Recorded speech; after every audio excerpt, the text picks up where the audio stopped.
안녕하십니까. 오늘은 고린도전서 3장 21절에서 23절의 말씀으로 만물이 다 너희 것임이라는 제목으로 하나님의 말씀을 나누고자 합니다.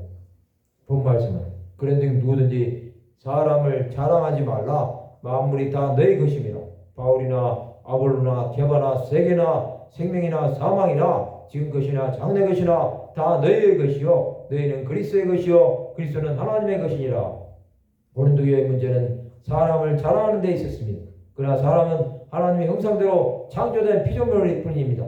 바울도 아볼로도 게바도 하나님의 일을 위한 일꾼일 뿐입니다. 그러나 그들은 바닥을 지어 하나님의 성전을 더럽히고 있었습니다. 사람은 자랑하지 말아야 합니다. 사역자들은 아무것도 아니라는 것입니다. 그들은 하나님께서 보내신 일꾼에 불과하다는 것입니다. 하나님께서 교회를 위해 모든 것을 주셨습니다. 모든 것이 그리스도의 것이요 그리스도는 하나님의 것입니다. 이것은 그리스도께로부터 났고 그리스도께로 돌아간다는 것입니다. 교회를 살린 자가 되어야 합니다. 그리스도의 몸된 교회는 하나님의 형상을 회복하여야 합니다.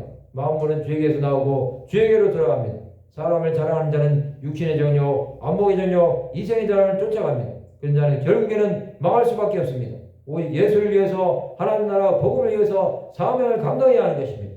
하나님께서 만물을 주시면 하나님의 영광을 나타내라는 것입니다. 이것을 위해 주의 백성들은 부르심을 받은 것입니다.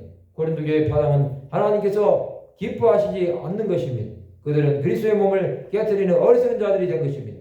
하나님의 것이신 그리스도를 위해 사는 자들이 되어야 합니다.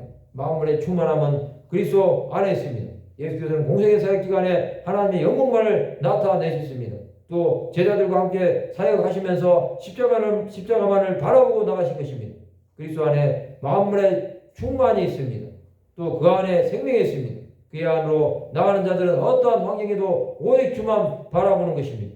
자신들이 사역자들일 뿐임을 본 자들은 시험에 들지 않았습니다. 그러나 하나님을 바라보지 못하는 자들은 낙심하고 좌절합니다. 그들의 삶은 하나님과 상관이 없는 것입니다. 이 땅을 살아가는 성도들은 자신이 그리스도의 것이요 하나님의 것이라는 사실을 기억해야 합니다. 그래야만이 하나님의 선하신 뜻이 무엇인지 깨닫는 것입니다. 주 예수께서는 우리를 위해 죽으시고 부활하셨습니다. 하나님의 일을 맡은 자들은 복음을 위해 자신을 완전히 내려놓고 주 예수만을 바라는 자들이 되어야 합니다. 그것이 예수의 생명으로 사는 길이 될 것입니다. 예수 안에 세임이 있습니다. 예수 안에 능력이 있습니다.